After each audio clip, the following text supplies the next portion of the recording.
Bonjour à tous. Franz, Jess, ça va bien? Ça va très bien. Super, merci. Et toi? Ça va super, merci. Deuxième épisode, c'est le début d'une longue aventure et c'est un sujet tellement intéressant.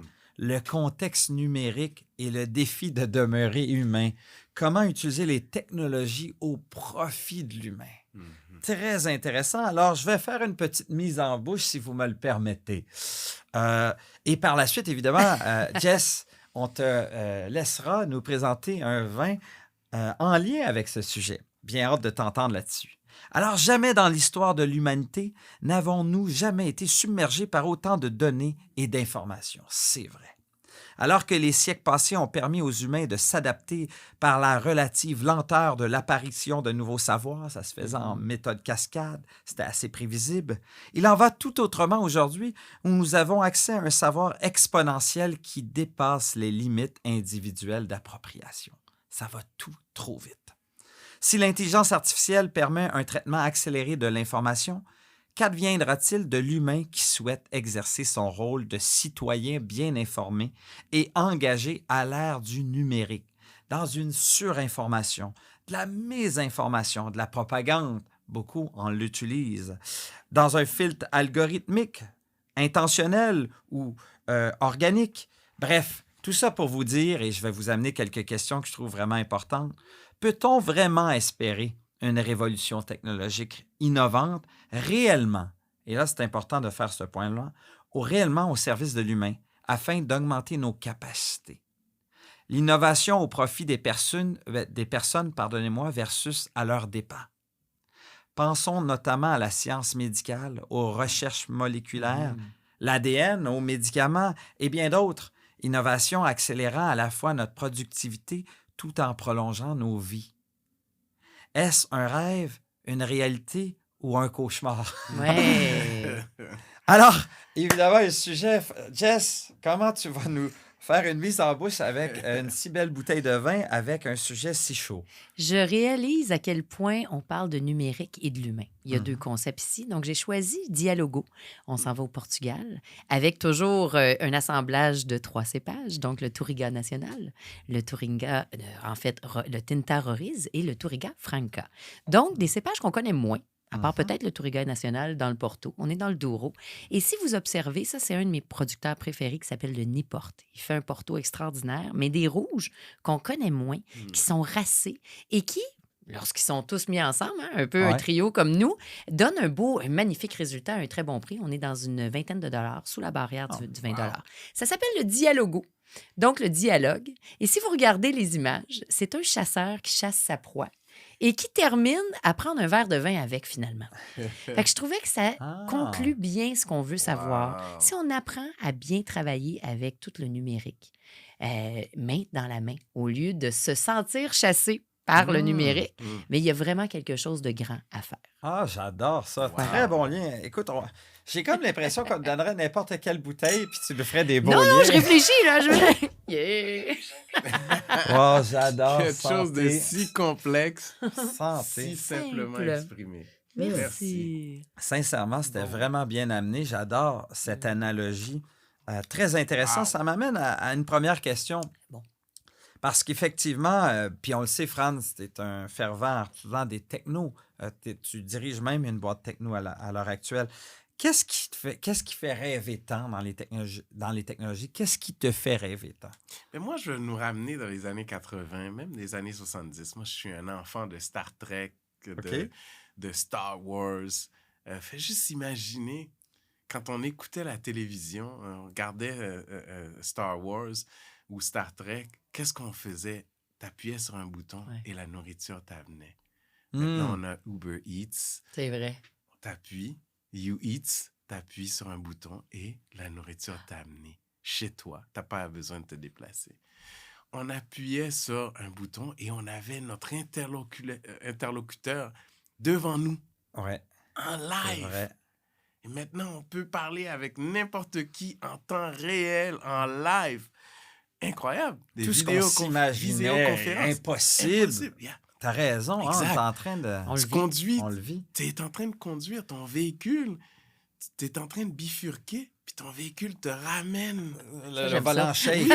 Et il te dit, oh, arrête, tu vas prendre un café, là. Tu as besoin de te relaxer. Tu prends ton téléphone, tu dis, Alexa, dis-moi, c'est quoi la température à l'extérieur? Donc, tu parles à un robot qui te répond, qui te dit, Franz, il fait 5 degrés à l'extérieur. C'est 14 degrés de plus que la température normale moyenne. C'est incroyable. Donc, on vit dans l'ère où est-ce que les technologies nous permettent de rêver au futur. On est à l'ère du futur. Donc, pour moi, c'est fabuleux. Imagine un peu, là, maintenant, qu'à l'intérieur de 24 mois, OK? À l'intérieur de 24 mois, la pandémie a commencé en 2020 et en 2022, la grande majorité du monde de l'Ouest a été vacciné au moins une fois. C'est incroyable. Incroyable. Ouais. Vaccin en 12 mois, distribution mondiale. Vaccin, découverte. De découvrir, le faire, l'expédier et le réaliser. 24 mois, c'est incroyable. Ça, c'est grâce aux technologies, c'est les découvertes, les molécules, l'ADN, l'intelligence artificielle, les puissances de calcul. Pensons aux vies sauvées versus la grippe espagnole qui avait tué pendant l'été. Intéressant. Par contre, j'amène quand même des bémols. Oui, tu me fais rêver, mais quand je pense à ChatGPT, ça doit faire plutôt provoquer des cauchemars chez les enseignants qui se demandent comment évaluer les étudiants de demain. Bref, on en reparlera. Il y a quand même des bémols à apporter, puis on en parlera. Jess, de ton côté, qu'est-ce qui te fait rêver? Toi, tu es une femme d'affaires chevronnée. Toi, ça te fait-tu autant rêver que Franz, les technologies? J'aime vraiment, mais j'apprends. Parce que je suis une fille de la nature. Hein? Quelqu'un dans le vin et quelqu'un de très simple. C'est drôle à dire, mais il faut qu'on reste connecté à quelque chose de base. Donc, pour moi, ça m'a pris du temps à avoir un téléphone. Parce que je voulais pas être rejointe tout le temps, partout. J'aimais pas ça. Je sentais que mon intimité était brimée dans un premier temps. Donc, je pense que si je garde ça très simple, il y a un côté expansionnel incroyable. On se télétransporte, tout simplement. Et on a une bibliothèque dans les mains. Ouais. Mais moi, ce qui me fascine, c'est de voir à quel point on peut aussi devenir... C'est abrutissant. Je vois les gens être étourdis par leur... Ils ne sont pas capables d'arrêter. Donc, il faut que tu aies une discipline de vie avec les technologies. C'est ce que je crois. Donc, je pense que c'est extraordinaire, comme Franz l'a dit. Je suis à la même place, mais pour garder ça encore plus simple, parce que moi, c'est les deux pieds dans la vigne, puis comment bien l'apprivoiser? Voilà. Comment bien l'apprivoiser? C'est une méchante belle question parce qu'effectivement, il y a beaucoup de choses absolument éblouissantes que les technologies nous permettent de faire à une vitesse phénoménale. On a juste à penser à ton organisation, les yeux du futur des automobiles qui vont se conduire tout seuls. C'est quand même assez fascinant. Mais on prend les technologies pour acquis, là, OK? Parce qu'il y a 100 ans, OK, pour aller de Montréal à Trois-Rivières, là, OK? On prenait, tu sais quoi? On n'y allait pas. On prenait un cheval. Un cheval, Ouais. exactement. Ouais. Là, maintenant, on prend pour acquis qu'aller à Montréal à Trois-Rivières, c'est 1h30, puis that's it, Puis on trouve ça long. Tu sais? That's it, that's all, right?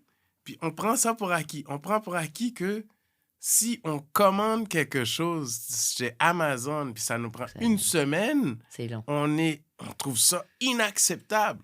Ouais. Et c'est là où je trouve que c'est intéressant, Jess, qu'elle dit, s'autodiscipliner, parce que ça ne favorise pas l'autorégulation. Hein. Notre comportement, c'est toujours avoir plus maintenant, de jamais résister à une tentation immédiate pour se procurer quelque chose de plus réfléchi. Les technologies amènent beaucoup de bémols. Parlant de bémols, il y en a un que je veux qu'on parle ensemble, c'est tous les réseaux sociaux, les GAFAM de ce monde et tout ce que ça provoque comme conséquence. Je vous donne un exemple juste pour mettre un peu en lumière ce sujet. Je donnais une conférence à des étudiants universitaires pas plus tard que 3 jours. À la fin de la conférence, j'avais fait, je dois dire, un discours un peu provocateur au niveau de la communication, à quel point la capacité d'attention d'un jeune adolescent, selon IBM, a été réduite à celle de l'attention d'un poisson rouge, c'est-à-dire 8 secondes. Wow. C'est pour ça que Tinder fonctionne si bien. 8 secondes. 8 secondes. Pas un poisson rouge aussi, par exemple. Le poisson rouge, sais-tu pourquoi il y a autant de fun dans le bocal, d'ailleurs? Non. Parce que sa mémoire dure 8 secondes. C'est fait super, qu'il y a ça t'oublie. bien du fun. Mais c'est pas le cas. Et j'ai été un peu provocateur. Et effectivement, les jeunes, à la fin, sont tous venus me voir en me disant « en me disant à quel point, en se rendant vulnérable, en disant à quel point les fameux réseaux sociaux et les GAFAM de ce monde leur freinent dans leur capacité de focus, leur freinent dans leur capacité de produire quelque chose de productif, leur freinent dans leur capacité d'être en pleine conscience, leur freinent dans leur capacité de s'auto-réguler au quotidien. Bref, des sujets qui m'animent beaucoup, moi, qui me sont très chers. Mais ça, c'est la faute de la technologie ou bien c'est... Et c'est là où j'ai envie d'avoir vos avis sur les réseaux sociaux et leurs conséquences. Qu'est-ce que vous en pensez? Ben, écoute, moi, je suis un peu perplexe par rapport à ça parce que les technologies sont là pour augmenter nos capacités. OK. Donc, les technologies ne nous remplacent pas. Et donc, du moment où est-ce que les technologies ou les réseaux sociaux occupent l'entièreté de notre temps, mais ça c'est la faute à l'humain. Oui. C'est pas la faute à la technologie. OK, super. Donc, tes étudiants qui ont l'incapacité de focusser, mais ça commence d'abord, avant tout, à la maison. Moi, j'ai des enfants. Ouais. OK? Tes enfants, est-ce que tu leur permets de regarder... Jamais. Exact. Donc, tu mets des règles en place. Ouais. Right? Et plus tôt tu vas mettre les règles, plus longtemps tu vas garder les règles, plus ça va devenir une façon de vivre. Ça va être leur deuxième nature. Donc, pour eux, leur seconde nature. Donc, pour eux, c'est tout à fait naturel d'avoir des temps de lecture, d'avoir des temps de conversation. Mais du moment où est-ce qu'on n'est pas en mesure de s'auto-réguler ou de mettre des processus en place pour se réguler, mais c'est sûr que les technologies vont te consommer. C'est clair, aller de gauche à droite puis d'avoir des vidéos de 30 secondes, c'est le fun. Mais quand même, c'est intéressant ton point, mais j'amène une nuance. J'aimerais entendre aussi Jess là-dessus parce que franchement, c'est bien beau ce que tu dis. Effectivement, nos enfants, on les autorégule. Arrête, lâche ton iPad, reste assis. On leur donne un cadre et on les autorégule au quotidien. Le problème, c'est quand ils deviennent adolescents et adultes, même si tu veux les autoréguler ou leur donner un carré de sable, c'est eux qui doivent apprendre de le faire eux-mêmes. Et c'est là où le drame devient important. C'est qu'ils doivent avoir leur capacité, même s'ils l'ont appris de toi, qu'elle demeure cette capacité parce que la plasticité du cerveau fait en sorte que tu peux rapidement bifurquer et prendre de mauvaises habitudes très rapidement. Benoît, moi, j'avais un Donkey Kong, là, OK? J'avais une petite console de Donkey Kong. Je l'ai encore, moi, je joue encore à ça. À la maison. Puis les gens me disaient, tu passes ben trop de temps sur le Donkey Kong, tu vas être un crétin. Ouais. Mais est-ce que je suis un crétin? Non. Non, exactement. Bon, alors, à chaque période, chaque époque, on a toujours des distractions. La question, c'est qu'en tant qu'humain, on est-tu capable de s'adapter, oui ou non? Puis ça, je pense que c'est très facile de blâmer les technologies, de blâmer les réseaux sociaux, mais les gamers, là, la génération de gamers, ils sont bons à rien, mais c'est eux qui développent l'Internet.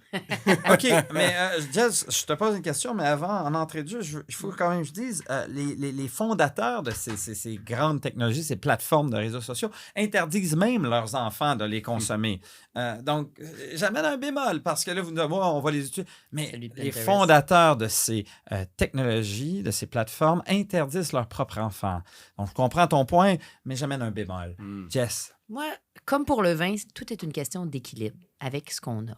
On est dans un nouveau système. C'est comme ça que ça fonctionne. Donc, d'interdire, c'est pas mieux qu'avoir une porte grande ouverte.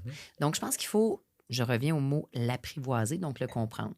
La première chose que j'ai fait avec ma fille, parce que j'ai dit, qu'est-ce qui nous distingue des animaux? C'est notre capacité d'imagination. L'imaginaire est très fort et lorsque tu lis, c'est là que tu t'imagines et que tu fais ton propre scénario, d'une certaine façon. Ouais. Tu t'en souviens. Donc, j'ai lu hier avec ma fille. J'avais mon livre, elle avait son livre, on se résumait chacun nos parties. Ça a été un beau moment mère-fille. Puis après ça, j'ai pris le temps de dire, explique-moi ce que tu regardes sur TikTok. Là, il y a eu un moment d'arrêt. Elle a eu le temps de voir je ne sais pas combien de vidéos. Puis elle n'était pas capable de m'y résumer. Donc, je pense que c'est là la problématique. Ça va plus vite que l'humain. Donc, sachant qu'on est presque un humanoïde, là, moi, je ne peux pas faire ma vie sans mon téléphone. Je n'aurais pas la carrière que j'ai en ce moment sans l'accès au Wi-Fi, à mon téléphone. Et pour ceux qui me connaissent, je suis pourrie avec la technologie, mais je suis soit esclave ou bien heureuse de pouvoir travailler en fonction d'eux, de bien l'utiliser. Donc, pour nos enfants, c'est la première génération qui est contrainte à toujours être devant un écran. Est-ce que c'est bon pour le cerveau? Ça, les neurologues vont pouvoir nous le dire. Ben, ils confirment que non. Mais Ils c'est confirment que justement, non. c'est trop de... À la nanoseconde, tu es Ton hyper cerveau n'est pas overstimulé. encore grand. Il n'y a pas encore la grandeur. capable. Il n'y a pas encore l'évolution Non, nécessaire à ça. Ça va plus vite que nous. Ça le brime. C'est ça. Donc, ton poisson rouge, rien ne se perd, rien ne se crée. Plus tu as de capacité d'information, plus tu en perds. Mhm. Ça revient à l'équilibre. Donc, je reviens toujours à la base, l'équilibre. Pour ce que vous avez de besoin. Moi, j'ai besoin de ça pour ma vie. Ma fille, j'ai jamais empêché rien. Tu vois, mon ex-mari, lui, était vraiment contre ça. Il voulait pas. J'ai dit, on va l'encadrer. Vaut mieux faire des erreurs très important. jeunes que plus tard. Parce que si elle te voit travailler tous les dimanches sur ton travail, tu sais, sur ton ordinateur, ton portable, c'est quoi que tu lui montres? Tu lui montres que papa ou maman ne sont pas capables de décrocher eux aussi. Elle va faire la même chose. Donc, hey, bois pas d'alcool, je suis en train de boire. Oui, non, Il faut être conséquent et cohérent. Donc, je pense qu'apprivoiser les technologies, parce que, comme dit Franz, c'est merveilleux, mais de savoir, tu en as besoin, pourquoi et à quelle fréquence. Puis, tout à l'heure, je disais, c'est abrutissant. Ça dépend ce que tu regardes. Il y a des contenus qui sont très intéressants. éducatif. Donc, voilà. Bon, écoute, je vous lance 2 questions Ouais. que je connais déjà les réponses. Donc je les- T'es sûr? oui, absolument. J'ai validé, je me suis préparé. J'ai beaucoup lu. Selon vous, quelle est la génération ou les générations qui sont les moins empathiques? Je sais pas. Avez-vous une idée? Non. Mais c'est Les notre moins empathiques, c'est là. Génération de nos enfants. Ça doit être ça. C'est la seule corrélation, le dénominateur commun des générations les moins empathiques qui ont été testées par Maintenant. la science, c'est les générations qui sont, mesdames et messieurs, nées avec le Avec téléphone le- intelligent. C'est ça, parce qu'il voit tout. Parfait. Bon, première question. Déconnect- Mais Connecté. on a-tu besoin de l'empathie pour être humain? Absolument. Oui. Mhm. C'est l'essence Oui, parce même que de l'humain. l'humain, c'est un amalgame d'émotions qui est vécu à toutes les secondes. Oui, mais Et si ces je suis émotions- pas en contact avec l'humain de façon... Tu n'existerais pas. Franz, est-ce que tu as une idée de comment tu prends une décision? Quel est ton cerveau qui te permet de prendre une décision? Écoute, je suis convaincu que tu vas me le dire, mais moi, je prends des décisions basées sur mon expérience, Ouais. ma vie, basées sur ce qui m'est disponible, mais aussi sur la question, sur l'environnement actuel. OK. Après, on va prendre un exemple, juste pour te rendre... En fait, ce que tu le décris d'une autre manière. On prend des décisions raisonnées sur le fruit d'une émotion qui a été raisonnée. Mais quand il y a un aspect nouveau, prenons l'exemple d'un enfant que tu mets dans sa chambre et tu fermes la lumière pour la première fois. Qu'est-ce qui arrive? Il va se mettre à brailler comme un veau, n'est-ce pas? On est d'accord? oui. Tu fais ça pour 20 fois. Qu'est-ce qui va arriver à la 20e fois? Il va se mettre à rire, à trouver ça drôle. Il a raisonné une expérience qui maintenant fait plus de sens. Est-ce que vous me suivez? Ben oui. Mhm. Ça a bien été documenté que notre capacité à raisonner, à décider, c'est le fruit d'une émotion. Maintenant, on peut décider de créer un écart, c'est-à-dire de raisonner l'émotion. Mais nos décisions viennent des émotions. Oui. Et là, on est en train de s'éloigner. Mais ça, c'est notre correct, cœur. ça. C'est correct de s'éloigner de nos émotions? C'est correct. Pourquoi? Pourquoi je dis ça? C'est parce que... Il n'y a rien de plus simple. Vas-y. Ce que tu dis là, c'est nous avons évolué en tant qu'humains Ouais. pour arriver à ce que tu amènes là. Donc, c'est des décennies, des millénaires, des centaines d'années, des absolument. millénaires d'évolution. Absolument. Où on utilise de plus en plus notre raison. Alors, Mhm. il faut croire à l'humanité. Il faut avoir confiance à l'humanité.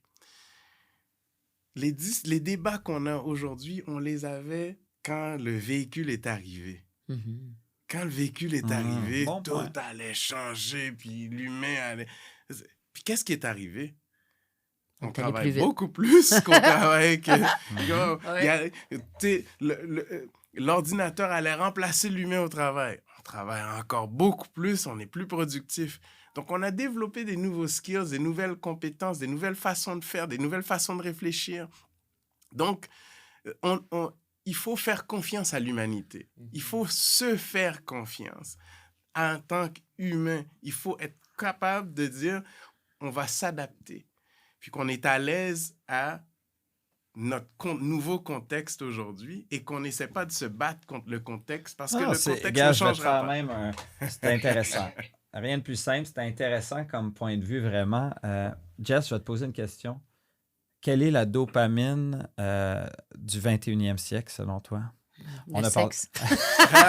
Ça, c'était dans les années 90. Ah, on n'en fait plus. C'est genre Euh, du tout sur les réseaux Les sociaux aussi. Japonais, ouais, bon, en tout cas, il y a toutes sortes de cultures Ouais. qui le font autrement. Mais tout ça pour te dire, à mon humble avis, avant, c'était l'alcool, c'était la drogue, Ouais. la cocaïne. Aujourd'hui, la drogue du 21e siècle, la dopamine, c'est Ouais, nos réseaux sociaux. Mhm. Ça a Ah bien ouais. été documenté. Ah oui, non, c'est clair. C'est C'est un de la grand drogue. drame. Ben oui, C'est c'est une de la drogue. extension de soi-même. La première chose qu'on embrasse en se levant, C'est le téléphone. puis la dernière en se couchant. Téléphone. Mhm. Faut quand même moduler ça. Faut avoir confiance en Cent- l'humain, mais je 100%. pense que ça prend de l'éducation. Pourquoi on n'éduque pas sur qu'est-ce que ça provoque la dopamine? C'est quand même l'hormone qu'on produit le plus dans notre système. Ouais. Savoir comment... Qu'est-ce que tu en penses, Jess? Mais de moi, toutes ces- j'écoute ça puisque ce qui m'interpelle, c'est l'humain. Oui, mais l'humain, moi, j'avais demandé à ma grand-mère, comment ça, t'es pas tombée en dépression? Elle dit parce que je pouvais pas, j'étais en mode survie. Hmm. Tu sais, elle avait perdu un enfant, Ouais. elle a eu le cancer, plein de moments de vie, mais elle se battait pour plus grande qu'elle. Donc, la seule chose avec les réseaux sociaux, si ça l'isole, est-ce que, mais je soulève une question, c'est pour ça que là, on a tout là sous la main pour être heureux, mais qu'il n'y a jamais eu autant de cas de dépression et d'anxiété. Donc, Mm. pourquoi? Oui, mais sauf que, encore une fois, c'est super facile de blâmer les réseaux sociaux. J'ai pas Mais- blâmé rien, j'ai fait Mais juste demander j'aimerais- pourquoi. J'aimerais nous rappeler Je que savais. durant le confinement qu'on Ouais. a eu, il n'y a pas si longtemps, Hein? qu'une chance qu'on avait Oui, les vraiment, médias sociaux. Vraiment. Une chance qu'on avait la FaceTime. technologie qui nous permettait de connecter de façon Ouais. différente. Donc, on a été capable d'utiliser des technologies. Des gens qui n'utilisaient pas les technologies auparavant, ça les a accélérés. Et aujourd'hui, tu ne peux plus les enlever de ces technologies. Pas parce qu'ils sont mal pris ou ils sont collés à leur technologie. C'est parce que maintenant, ça devient un outil essentiel à leur quotidien. Donc, là, ce qu'on parle, c'est l'extrême. Mhm. L'extrême où est-ce que les gens ne sont plus capables de s'adapter. Mais ça, l'extrême, tu vas l'avoir avec des jeux vidéo, tu vas l'avoir avec l'alcool, tu vas l'avoir Bon avec point. la drogue. Dans tout, c'est vrai. Donc, Bon point. l'humain en général, on a cette capacité d'adaptation. Ouais. Et les gens, finalement, quand on grandit, parce que c'est effectivement, moi, je passais beaucoup de temps sur le Donkey Kong. Ouais. La réalité, c'est que quand j'ai eu un emploi, puis j'ai commencé à dire, mon Donkey Kong, c'est certaines heures. Puis j'ai commencé à avoir le réflexe. Maintenant, j'en vois des adultes. Je vis avec une femme qui est tout le temps sur les réseaux sociaux.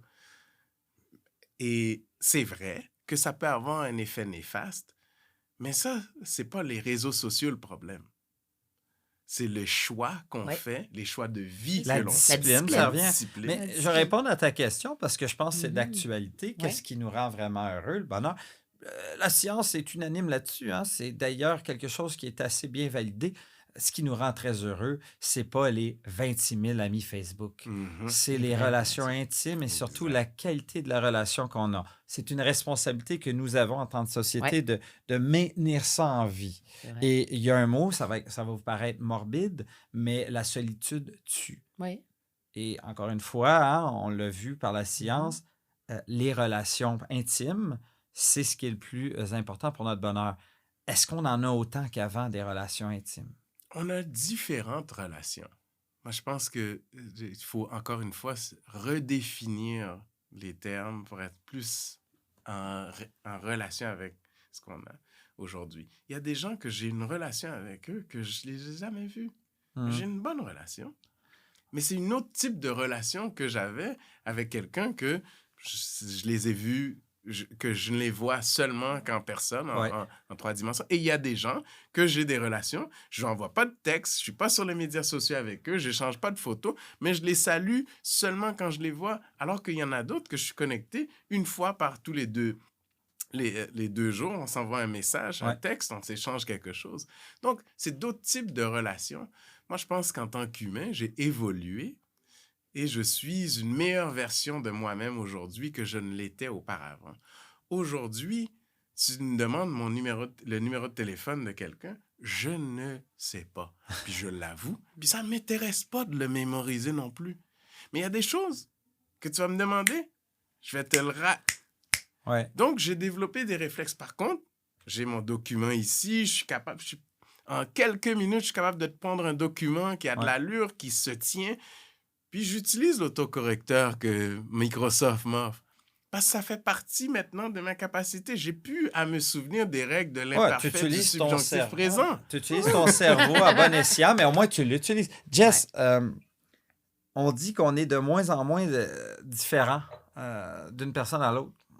Parce que finalement, on est dans un contexte commun qu'on partage, puis on a de plus en plus de mal à trouver notre identité. Je trouve que ton boulot, justement, démontre un peu que toute chose a une identité. Tout être humain a une identité. T'en penses quoi, toi, de ça? Tout à fait en désaccord. Je pense que chaque Vas-y. personne est unique. Ouais. Tout à fait. Puis vu qu'on a la bibliothèque du monde dans les mains, ça permet à chacun d'avoir accès à beaucoup plus grand que nous. Mhm. Donc, Tellement vrai. j'aime tellement ça, voir à quel point, tu sais, si on prend le temps d'écouter l'autre et de s'intéresser au champ d'expertise des autres, moi, je trouve ça fascinant. Je vois des milliers de personnes, même dans une semaine. Ouais. Donc, j'ai la quête, tu sais, vu que j'analyse encore le liquide, mais j'aime encore mieux, et c'est Zoom qui m'a montré ça, ou Teams, de voir les gens. Mhm. Et ils sont tous uniques. Mais franchement, Ouais. c'est ça qui me fascine, que je trouve merveilleux. Et souvent, eux-mêmes ne le savent pas. Tout à l'heure, tu parlais de la confiance en soi, d'être connecté à nous. Puis la première chose qui me venait en tête, c'était, oui, mais si tu as fait beaucoup d'erreurs ou que tu n'as pas pris personne t'a écouté dans ta vie, comment tu fais pour t'écouter toi-même? C'est vrai. Tu ne peux pas aimer quelqu'un si tu t'aimes pas toi-même. Donc, il y a beaucoup à apprendre. Ouais. Donc, je pense que tout le monde est unique. Il faut aller voir qui on est.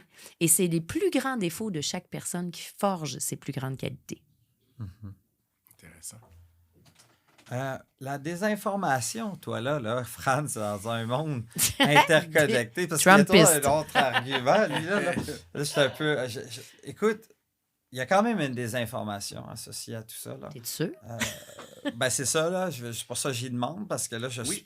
il y a une désinformation, là. Je veux dire, Trump, la politique russe, ils utilisent tous pour arriver à leur fin.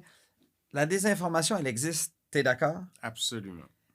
Ses conséquences sont importantes Très important. et elles sont nourries et sont en fait multipliées par la technologie. Oui. C'est intéressant ce que tu amènes là. Maintenant, tu sais, c'est notre capacité de raisonner, notre capacité de réflexion, notre jugement, notre sens de jugement. Là, on parle des côtés humains. Ouais. Right? Donc, c'est pas parce que les médias sociaux le disent ou Google le dit qui fait que c'est vrai. Donc, il faut avoir un jugement, il faut avoir la capacité de réflexion, mais aussi la capacité de prendre du recul et de se poser des questions et de valider. Donc notre jugement devient de plus en plus important. Alors, c'est ça la morale de À l'histoire. l'ère de l'accès. Plus tu as accès à des données, plus c'est numérique, plus ta capacité humaine de juger, de prendre du recul, de juger, devient importante. Et c'est là que, tout à l'heure, on parlait, quand tu parles de mésinformation, c'est très facile d'être subjugué, d'être influencé. D'être convaincu à la Absolument. lecture de quelque Oui, chose. oui, parce que les médias sociaux facilitent ça. Donc, tu es connecté avec des gens qui pensent la même façon que toi, qui lisent les mêmes, Puis là, tu vas te chercher des gens qui qui c'est vont ça. affirmer. Le biais de confirmation. Voilà, exact. Donc, pour moi, le jugement devient important et sans ce jugement-là, on devient robot. Comment tu le développes? Ça commence... Encore une fois, je reviens toujours à la maison. Donkey Kong. Donc, non, c'est vrai. Ça Ouais, commence c'est par vrai. à qui tu t'entoures. Ouais. Des gens autour de toi, est-ce que tu as des gens qui sont capables de te dire « Wow, c'est capoté là, ce que tu viens de dire là, Franz, là, ça marche pas. » là. Le vrai Mais toi, monde. tu es capable aussi de le recevoir. L'humilité que tu parlais en premier épisode. En fait, c'est plus important de l'avoir accès que de la réception. Pourquoi est-ce que je dis ça? C'est que je peux être réceptif à du n'importe quoi, de la poubelle. Mais si j'ai pas la bonne information, puis je suis réceptif à du n'importe quoi, je suis dans la merde. Je suis vraiment dans rien de bon. Donc, il faut être entouré de gens qui sont capables de nous faire voir que on est dans la merde. Donc, des gens qui vont nous dire les vraies choses. Des gens qui vont nous dire des choses parce qu'ils nous aiment, pas parce que ça nous fait plaisir. Comme Jess parlait d'authenticité, Ouais. pour amplifier son idée, comment tu vois ça, toi? Je réfléchis parce que je me dis, moi, ma mère, elle venait d'un petit village. Ouais. Très petit village. Tu avais accès à rien. Donc, zéro information.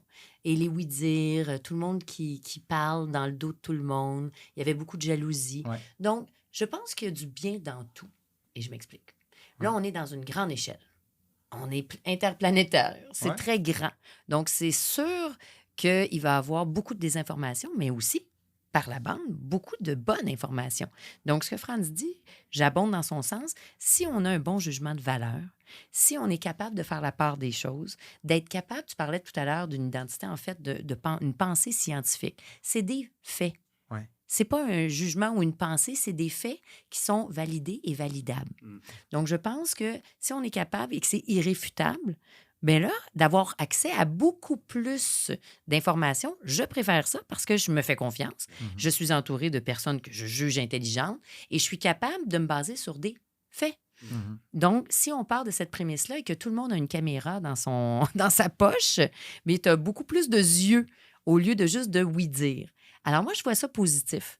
Fait que c'est sûr qu'il va y avoir beaucoup plus de fake news, mais tu vas chercher, comme à l'université, il faut que ce soit fondé, tes sources, il faut qu'elles soient bonnes, et tu t'entoures, comme Franz dit, de personnes intelligentes. Donc, moi, je vois ça beaucoup plus positif. Là, on dit souvent qu'on est à la hauteur des 5 personnes qui nous entourent. Ne le sous-estimez. Ouais, on en a. Mais ne sous-estimez pas, je pense, l'importance de notre entourage qui va nous faire réfléchir autrement.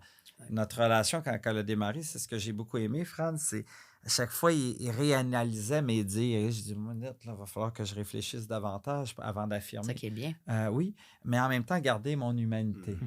Donc, je trouve ça très intéressant. Je pense qu'on a fait le tour du jardin à ce niveau-là de comment, dans un monde du numérique, rester humain. Franz, Jess, vous nous avez amené des bémols, des nuances à apporter. Il n'en demeure pas moins qu'elles sont fantastiques lorsqu'elles sont utilisées à bon escient. Je pense qu'elles nous rendent de meilleurs humains, mieux informés, qui nous permet de prendre des décisions plus éclairées, à condition qu'on prend un peu de recul. As-tu bien résumé ça? Le 100%. pouvoir, c'est le savoir. Le pouvoir, c'est le savoir. Wow. Santé. Santé.